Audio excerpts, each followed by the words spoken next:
지난해는 마틴 루터가 오직 성경으로, 오직 믿음으로, 오직 은혜로라는 세 가지 개혁 모토를 내걸고 종교 개혁을 단행한 지 500주년이 되었던 해였습니다. 교단은 다르지만은 이 땅의 모든 개신교인은 저마다 종교개혁 500주년을 기념하는 다양한 행사를 성대하게 진행하면서 교단의 위상을 자랑하듯이 나타내었습니다. 1517년 10월 31일 독일의 천주교 신부였던 마틴 루터가 비텐베르그 성당 정문에다가 95개 조항의 로마 천주교의 잘못을 지적하는 항의문을 써서 붙인 것이 종교개혁의 발단이 되었습니다. 젊은 가슴 마틴 루터의 마음에 개혁으로의 불을 점화시킨 도화선은 몇 가지가 있었습니다. 하나는 당시 로마 천주교 교황청에서는 성 베드로 성당을 건축하면서 건축 자금이 모자라자 면죄부를 하는 것을 발부하게 되었습니다. 이 면죄부는 어떤 죄를 지었다 할지라도 후손이 면죄부를 돈을 주고 사게 되면은 지옥에 갈 영혼이 천국으로 옮겨지게 된다는, 그래서 구원이 이 면죄부라는 표 하나로 얻게 된다는 어처구니 없는 교리와 주장이 있었던 것입니다. 이러한 구원의 논리는 오직 예수 그리스도의 십자가의 대속을 통한 구원을 얻는다는 이 믿음을 정면으로 부정하는 적그리스도적인 교리였던 것입니다. 그래서 마틴 루터는 이에 항의하여 구원은 오직 예수 그리스도 한 분만으로만 가능한 일이다 하면서 로마 교황청을 향하여 반기를 들게 되었습니다. 또 한 가지는 우리나라 이조 시대에 있었던 매간 매직과도 같은 교황청에서 그 일이 이루어졌던 것입니다. 수도원에서 신학을 공부하지도 않은 아무런 자격이 없는 사람에게 일정에게 돈을 주면은 성직을 매매했던 것입니다. 뿐만 아니라 돈을 더 얹어주면은 한 교구만을 맡을 수 있어야 되는데 돈을 주면은 새 교구씩을 맡겨서 대주교가 되도록 만들어줬습니다. 그들은 성경도 모르고 사도신경도 모르는 사람이 성직자가 되어서 성직자 행세를 하고 있으니 당시 로마 천주교가 얼마나 부패한 교회였는지를 짐작하고도 남음이 있는 것입니다.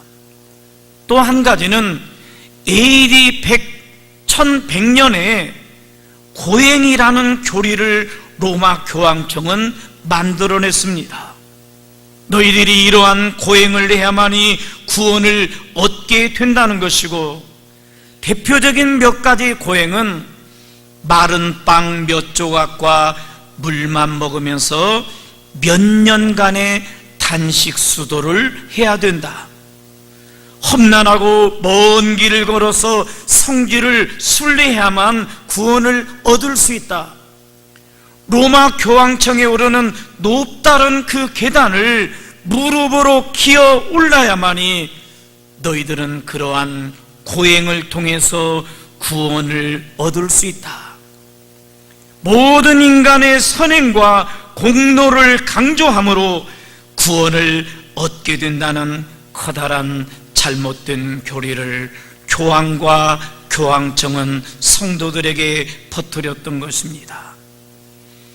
마틴 루터와 이에 믿음의 마음을 합한 종교 개혁자들에 의해서 구교인 로마 카톨릭에 반해 오직 성경으로, 오직 믿음으로, 오직 은혜로 하나님께로 가는 것이 참된 개혁이다 하면서 그 개혁의 신앙을 가지고 다시금 태동된 신교, 구교에 반한 신교가 바로 현재의 교인 개신교인 것입니다. 개신교인은 이러한 개혁 정신을 뒤집어보며 지난날의 과오를 회개함으로 청산하고 이 시대에 허락하신 복음의 사명을 다시금 잘 감당하자 하며 작년 500주년이 되는 해 교단마다 수많은 행사와 세미나를 개최했단 말입니다. 그런데 오직 성경, 오직 믿음, 오직 은혜의 영적 정신은 뒷전이 되고 거창한 행사에 매몰된 종교개혁 500주년 행사가 이 땅에서 잘 치러졌을 뿐인 것입니다. 작금의 한국교회는 큰 위기에 직면해 있습니다.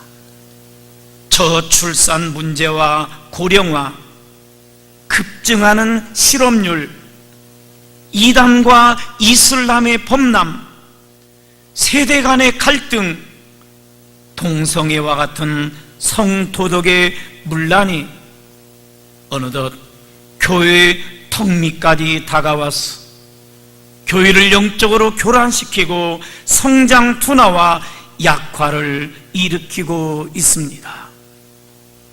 그런데 조금만 우리가 깊이 생각해 보면은 이러한 모든 것의 가장 큰 원인은 교회 밖에 있는 것이 아니라 교회 안에 있다는 것입니다. 다른 사람들에게 있는 것이 아니라 나 자신에게 있다는 것입니다.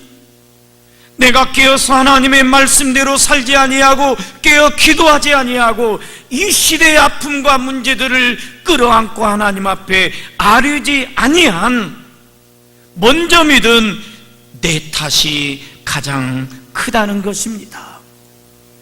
세상의 어떤 요건, 사람들의 관계성 속에서 상대적인 신앙이 아니라 오직 하나님, 세상과 나는 간 것 없고 구속하신 주님만 모이는 절대적인 신앙이 우리들 속에서 사라지고 옅어졌다는 사실인 것입니다.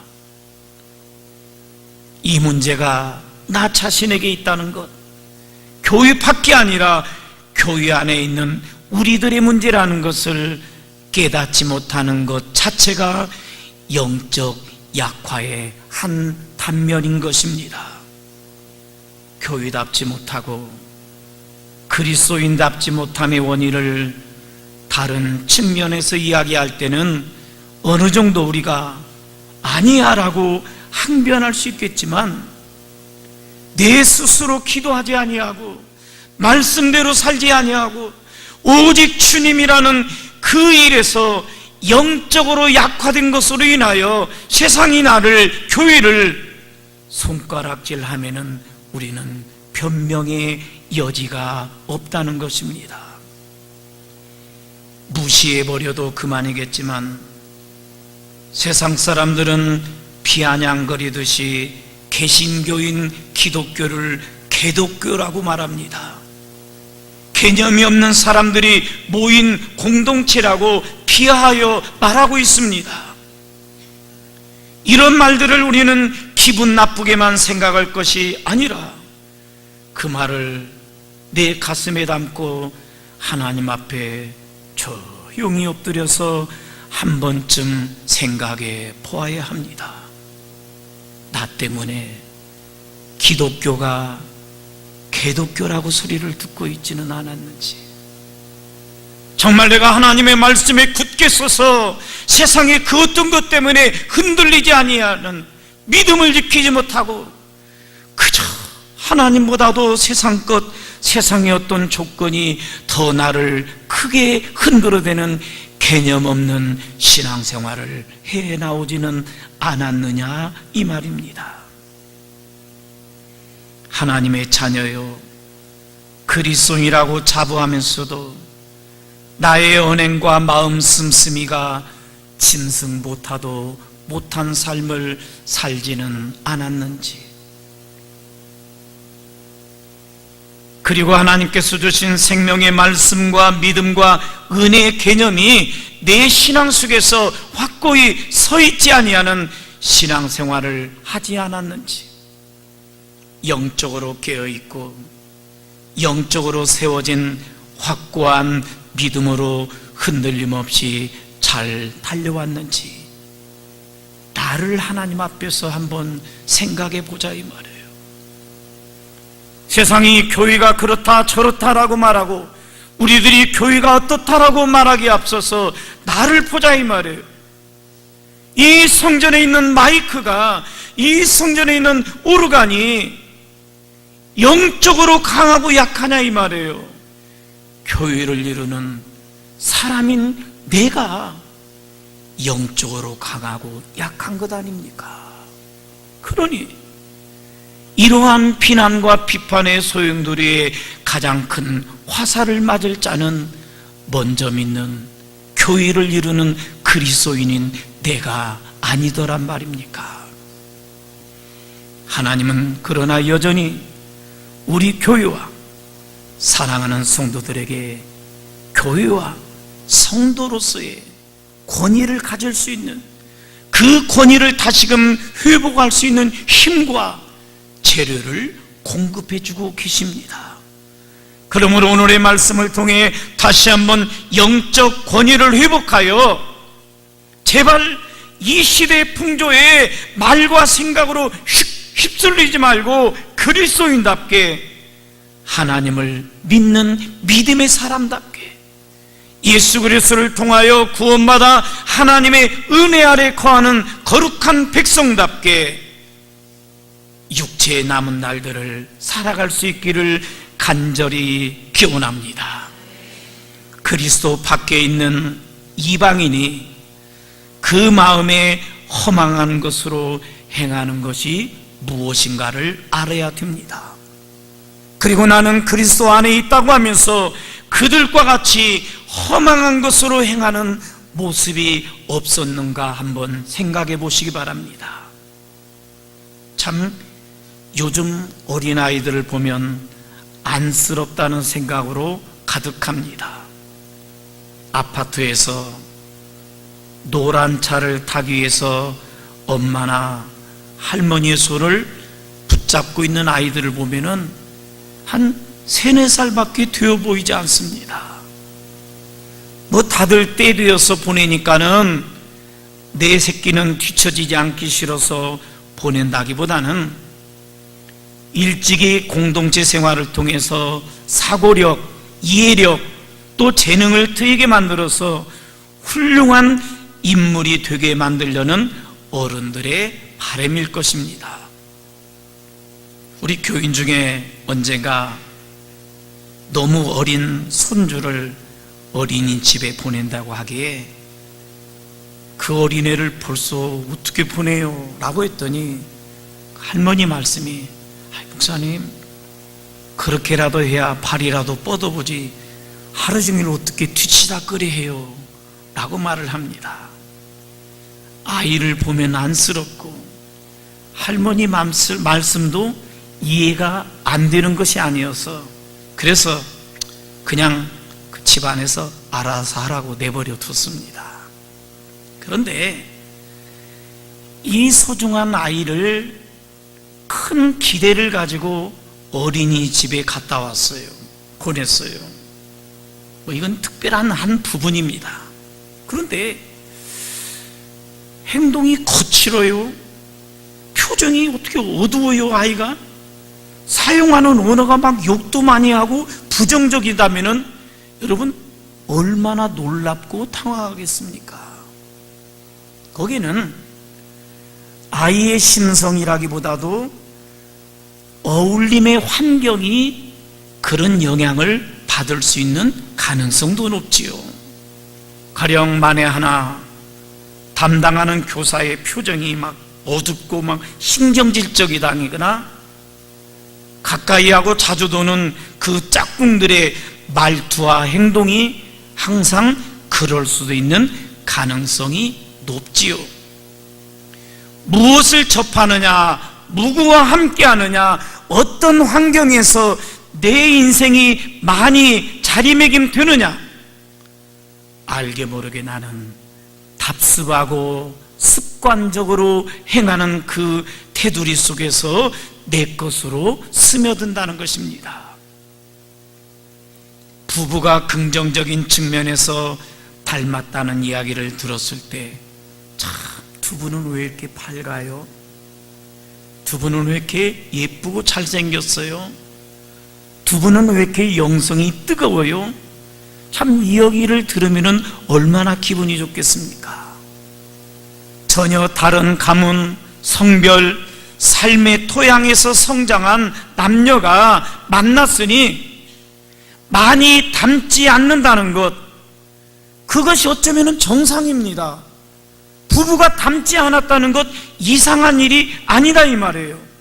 그러나 오랜 세월을 돕는 배필이 되어서 살면서 부부 금술이 좋다 보면 서로의 얼굴 표정도, 언어 구사하는 것도, 행동 양식도 점점 닮아가게 되는 것입니다. 이것은 후천적인 노력에 의해서 다듬어질 일입니다. 그런데 심리학자들의 말에 의하면 자신을 제일 많이 생각하고 거울로든 무엇이든 자기를 바라보는 사람은 자기 자신이기 때문에 자기의 표정, 자기의 행동 양식이 잠재되어 있어서 상대방을 선택할 때 선호하고 선택함으로 자기와 비슷한 사람을 배우자로 선택하게 되어진다는 것입니다. 바울 사도는 그리스도 밖에 있는 사람들이 이방인인데 그 이방인들이 서로의 영적 상태, 삶의 내용을 공유하여 닮아가는 내용이 있으니 그것은 허망한 것으로, 마음에 허망한 것으로 행하는 자들이다라고 단정을 했습니다. 이 말은 교회 밖에 있는 모든 사람들은 나쁜 사람들이다, 한 가지도 좋은 것을 지니지 않은 사람들이다, 내가 상종 못할 그러한 사람들이다라고 이원론적으로 나누어서 싸잡아서 내던지는 말이 아니라는 것입니다. 지혜와 총명이신, 생명이신 예수님을 만나서 그분에게 배우지 아니하면 우리의 사고가, 우리의 마음 씀씀이가, 우리의 만남이 마음에 허망한 것을 지향하는 삶을 살 수밖에 없다는 것입니다. 그러한 구체적인 1단계의 모습을 뭐라고 말했습니까? 총명이 어두워진다고 그랬어요.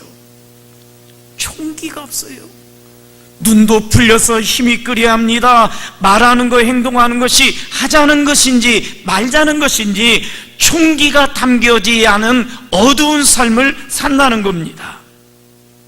세상에서 여러분 자주 쓰는 말이 있지 않습니까? 무식하면, 밥 안 먹었으니 배고프다? 무식하면 용감하다 라는 말이 있습니다.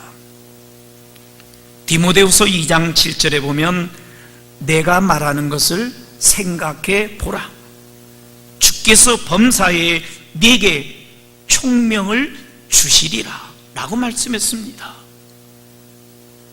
우리를 지으신 하나님이 그 사람답게, 그리스도인답게 살 수 있는 지혜와 총명을 우리에게 주신다는 것입니다.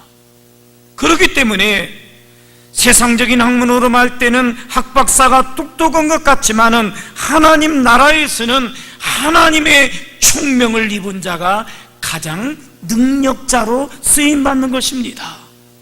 그래서 성경에는 하나님은 세상에 미련한 것들을 택하사 스스로 지혜 있다 하는 자들을 부끄럽게 하신다고 말씀하고 계시는 것입니다.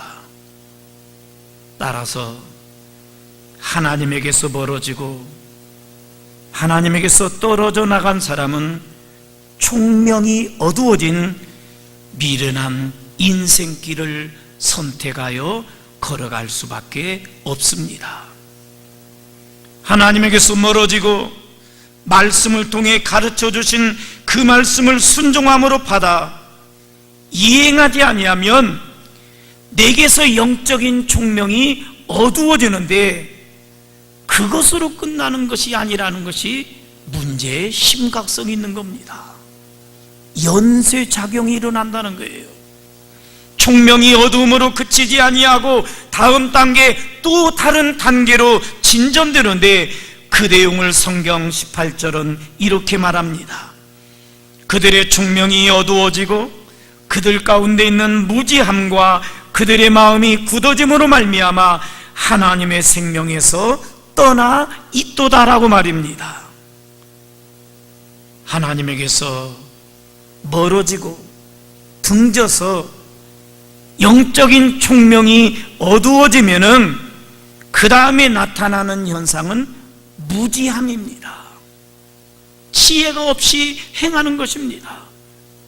영적인 감각이 없이 살아가는 것입니다. 그래서 말씀을 들어도 깨달음이 없습니다. 예배를 드려도 감동이 일어나지 않습니다. 사역을 감당해도 기쁨이 없습니다. 내게서 영적인 감흥이 사라지니 육적인 삶에도 기쁨이 없습니다. 모든 것이 귀찮고 기대감도 사라지고 감사했던 것도 먼 옛날 이야기로 둔갑해 버립니다. 총명이 어두워지고 무지함이 내게 다가오면은 그 다음에 나타나는 현상은 마음이 굳어짐이라고 말했습니다.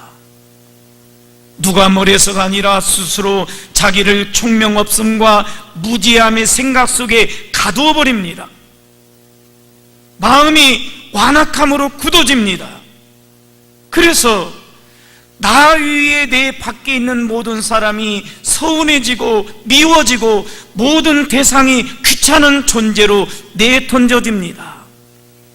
인간적인 관계가 소원해지고 단절되는 것에서 그치지 아니합니다. 나에게 사랑 주시고 영원한 생명을 주신 예수 그리스도에 대한 마음조차도 굳어지게 됩니다. 그러면 총명의 단절, 무지함의 이름, 마음이 굳어짐에 다음으로 나타나는 증상은 뭐라고 그랬습니까? 하나님의 생명에서 떠남입니다. 얼마나 소름 돋는 이야기입니까? 하나님의 생명에서 떠난다. 죽음 아닙니까? 지옥 인생 아닙니까? 만일 누구에게 처음부터 너희 이렇게 하면, 너희 이렇게 마음 쓰면, 너희 이렇게 살면 하나님의 생명에서 떠나게 돼 라고 한다면 조금이라도 상식 있는 사람, 믿음이 발목이라도 처벅처벅거리는 믿음을 지닌 성도 같으면 주저하게 되고 경각심을 갖게 될 것입니다. 그런데 점진적으로 총명이 어두워짐, 그 다음에 무지함, 마음의 굳어짐이 단계를 밟게 되다가 문득 아이쿠 정신 차리게 되었을 때는 하나님의 생명에서 떠나 있어 돌이킬 수 없는 상태에 놓이게 될 수 있다는 경고의 말씀인 것입니다.